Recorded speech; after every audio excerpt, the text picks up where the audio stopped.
I talked to a couple of friends of mine on Facebook. They said they would like to see the things that I see. I am on my way to Phoenix, Arizona. Well, actually, Las Vegas, Nevada, via Phoenix, Arizona. I've got the sunrise behind me, which you can see, and a beautiful storm in front of me.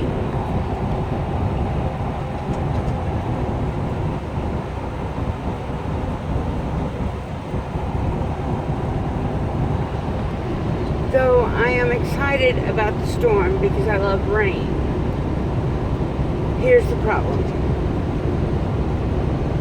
I have 9,000 pounds in my box, which is what we call our trailer. And they're forecasting 40-mile-an-hour gusts. That wouldn't be a problem except for we have a new trailer, which has the fins on the back and the skirtings around the bottom that California seems to think helps with truck emissions. Not sure how that works, but it is what it is. 40-mile-an-hour gusts are enough to pick a 9,000-pound trailer up and deposit it somewhere else with me attached. That scares me. I've been through tornadoes where I've had my trailer picked up and dragged across the road from one side to the other when I went through the tornado in Joplin, the big one that took out the hospital and everything. I knew there was a tornado. I just didn't have anywhere to go. And a lot of times you don't, unless you can get to a storm shelter that is in a rest area or pulled into a truck stop. That is not all that easy to do in a hurry because you may not get very far, or you may drive right into it. We heard the sirens go off. I woke my husband up, told him he had to get up front and get in his seatbelt or get his net put over our bed. In a truck, you get a net over the bed that clips in, that's supposed to keep you in the bed in case of an accident. When you are claustrophobic, like I am, I can't sleep in the net. I can't have it on me. I'd rather be up front where I can see what's happening and what's going on, and in the regular seatbelt. So, that being said, this beautiful storm that is in front of me, that I would love to be able to have the time to stop and take pictures of, is a very scary thing. Especially as light as we are. If you're in a faster truck, 70 miles an hour or faster, a lot of times you can outrun the storm, but in a company truck, 9 times out of 10, you're governed, which means you can't go over a set amount of speed on your truck. Mine is 65. 65 isn't fast enough to outrun a storm. It doesn't matter if the storm's only moving 35 miles an hour. You can't outrun the forewind of it. It'll catch you every time. At least this time I'm going head on into it and it's not coming from behind to scare me. I know a lot of you don't know anything about trucking, so when you see me doing these and then you see me looking left and then right and then down, even though I have my cruise control set at 65, I still have to make sure that I can see all my gauges and see what they are. And I have to look out both my windows into my mirrors and make sure that I have nothing that can get underneath the truck on either side and that I stay within my lane. Lanes are 11.5 feet wide.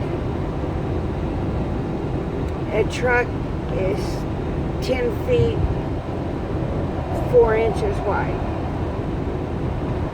That's only a foot and 2-inch variance between me and the next lane.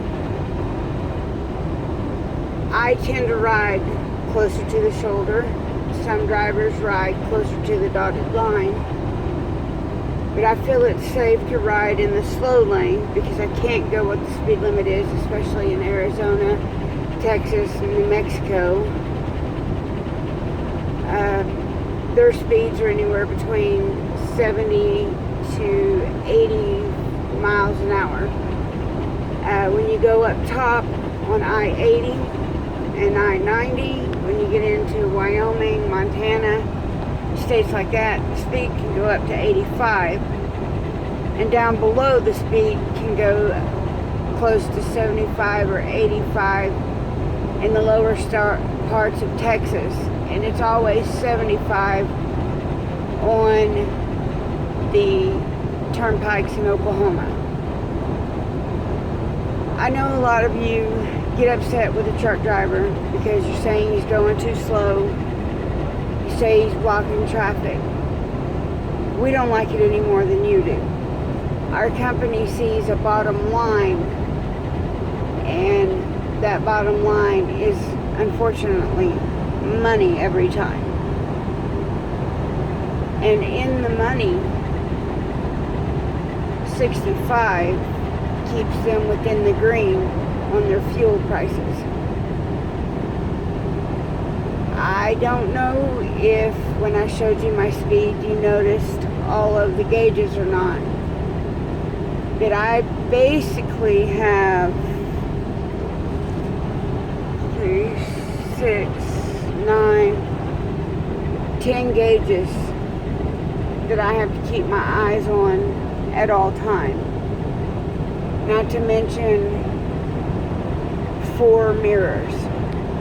Driver's side mirror, driver's side hood mirror, passenger side hood mirror, passenger side mirror, and passenger side mirror, which shows me my blind spot on my passenger side in case there's a car there when I need to get over. Don't ride so close to the back of a truck that I can't see you in my mirrors.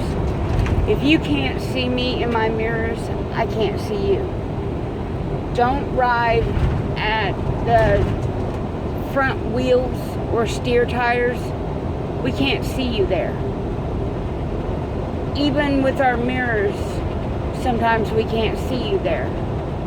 Especially if we're going into a blinding sunrise or sunset. It's unsafe for you. It's unsafe for me. Don't get in between us and the car that we've left several hundred feet in front of us when we go to stop. That's not for you to get in. That's for us to stop safely. And for God's sake, please please teach your children that what they're teaching them in driver's ed is wrong. Do not flash your lights at a driver in a truck. That does not tell him that you are coming around him. That tells him that it's okay for him to switch lanes in front of you. If they flash their lights, they're more than likely to get hit by a truck changing lanes, thinking it's okay for them to pull over in front of it. I don't know why driver's eds thought about teaching people that, because it's not the truth. And though I drive a bright yellow semi, I've had people claim they can't see me. Don't get blinded by our size. It takes me at 65 miles an hour almost a half mile to come to a complete stop safely. I need at least a quarter mile and the shoulder to not hit somebody in front of me if I lock them up. But big trucks like this have anti-lock brakes like your car does, especially my year model in my truck. My truck comes with disc brakes just like your car. So my brakes work like your anti-lock brakes. They won't allow me to lock them up. Not unless I pull the special handle. It says trailer brake. Then I can lock up the trailer's brakes.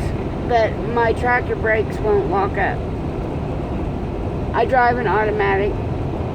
I have what they call a Jake brake, which is an engine brake. And a lot of places don't like you to use those in town because people complain about the sound. I personally, even before I started driving a truck, not to mention, yes, I come from a trucking family. Before I started driving a truck, I still like the caterball of a Jake brake. But some people don't. But I'm going to tell you what. I'd rather hear the Jake brake than have you in my front door. My front windshield, my ass into my car. I'd rather hear that Jake brake than see you have a wreck. Simple as that. I've got to get me a different camera, but I will be trying to use my phone as much as possible to do this, but I'd like to get a GoPro so you can actually see the road. I don't know if you've ever traveled. If you haven't, there's something that I can get my big truck into you'd like to know about. I'll tell you about rest areas that are interesting along the way. Just let me know what you like and what you'd like to see in the comments, and I will try to do it. Have a great day.